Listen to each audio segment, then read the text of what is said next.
Hello, my name's Fran and you're watching a retouching tutorial for tipsquirrel.com. This is episode 2 of adding life to a flat image. So today we're going to be turning this into this. But first, let me tell you about a photo walk that I'm hosting in Manchester next month. It's on Saturday, November 19th from 3 PM till 6 PM. It's a great stroll, slow stroll around sort of the central parts of Manchester. We'll hit Piccadilly Gardens, Albert Square, Manchester Cathedral, loads of great places. It's mainly a social event. You'll obviously be taking lots of photos, but it is kind of like a networking kind of social event. If you do live in or around Manchester, definitely take a look at the link which I'll leave in the description. The walk is absolutely free. There'll be prizes, competitions, etc. So yeah, if you do want to get involved, then please check out the link below. So recently I was checking out a load of old imagery on my hard drive of a trip to Manchester that I took.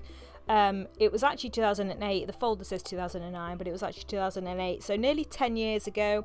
I took my DSLR Nikon D40 with me, which was my first ever DSLR, and I took a bunch of pictures here, and it was basically, I was just looking through and I wanted to edit some old photos, kind of revisiting old imagery and see kind of what I could do now with how technology has advanced with Photoshop and Lightroom and stuff. So as you can see here, it's got my settings on. So it was a Nikon D40.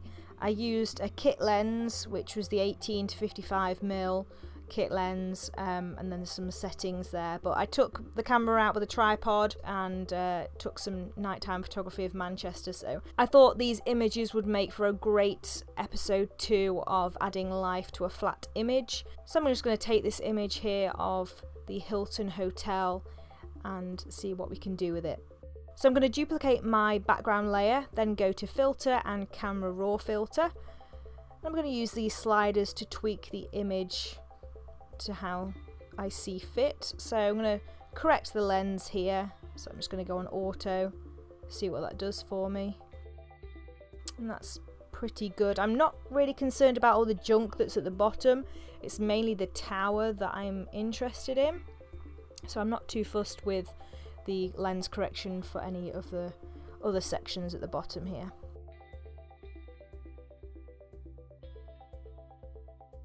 So let's have a look at the white balance here. So it's looking quite blue there, so I'm just going to take that out. I want it to look kind of purpley pinky, so I'm going to add a pink tint and probably warm up the sky just a bit.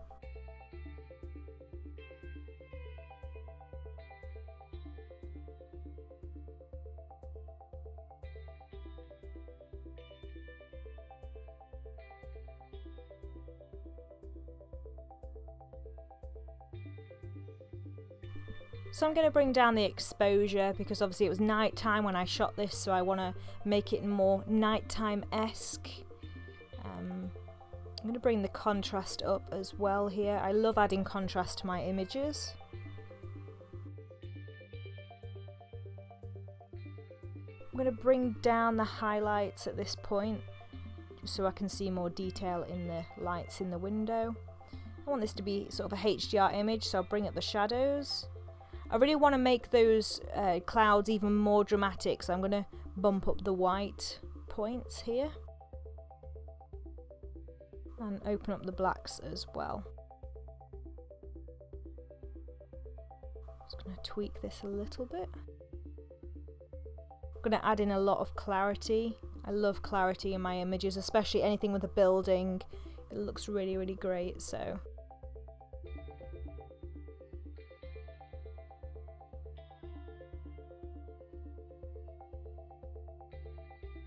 I'm going to bring down the vibrancy.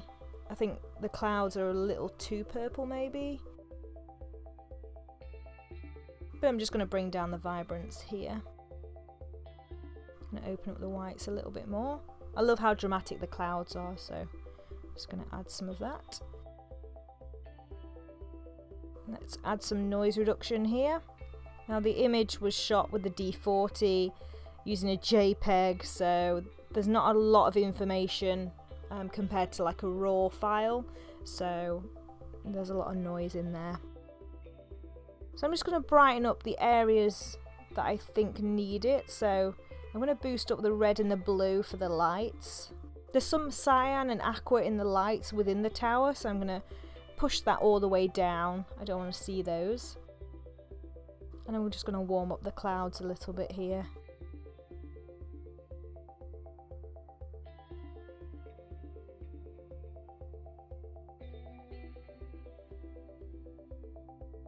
I'm just going to add a little bit of dehaze as well, just to darken the image. Pretty happy with that, so I'm going to click OK. I want the clouds to be brighter, so I'm going to add a little bit of an S-curve just to the clouds and the skyline.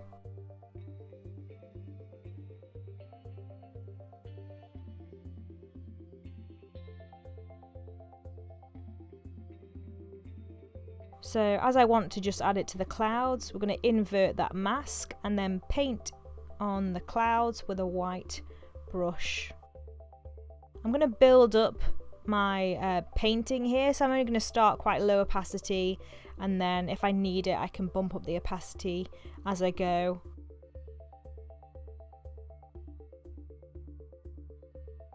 You can tweak the S-curve as well if you wish, and you can add more painting in. But I'm quite happy with that.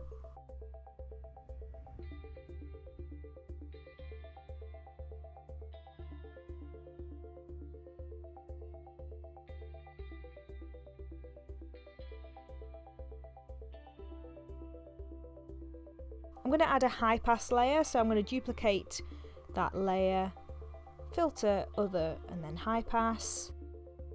Click OK, and I'm going to change the blending mode to soft light, but I only want it on the building itself, so I'm going to create a mask, black mask, and then paint on white onto the mask where I want the high pass filter to be, so in this case on the building. It just helps with making it stand out a little bit more. I'm just going to crop my image at this point. I don't think I'm completely there with the retouching yet, but I really like the idea of just cropping it and continuing on.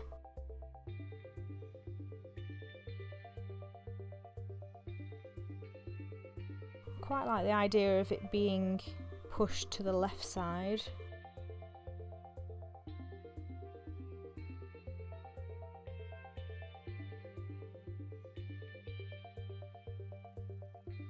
I'll probably choose a ratio here. Probably go for that, I think. Looking quite good. So now I'm gonna take some of the purple and pink out of the clouds because I think it's just a little bit too vibrant for me. So I'm going to use colour balance here. And again, we're going to invert the mask and paint on white over all the cloud area.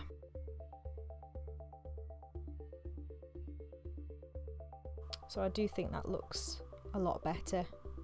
The great thing about using adjustment layers is you can tweak as you go, and it's all working non-destructively.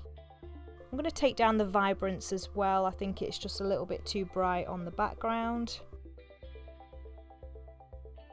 And again, inverting the mask and painting in the areas with a white brush.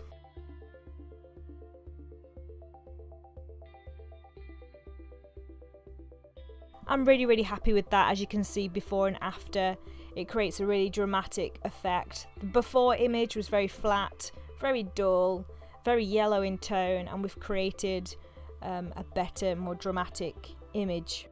I hope you've enjoyed this video. I do like doing these episodes. This is my second episode for adding life to a flat image. If you do want to see more from me, you can subscribe to the channel. It's absolutely free and you'll be notified about my latest videos. If you've enjoyed this video, don't forget to give it a like. Of course, visit tipsgirl.com for the latest Photoshop and Lightroom tutorials. And you can follow me on Twitter at Photoshop Pro and Instagram at Photoshop Fran. Thank you so much for watching, and I'll see you in next week's video.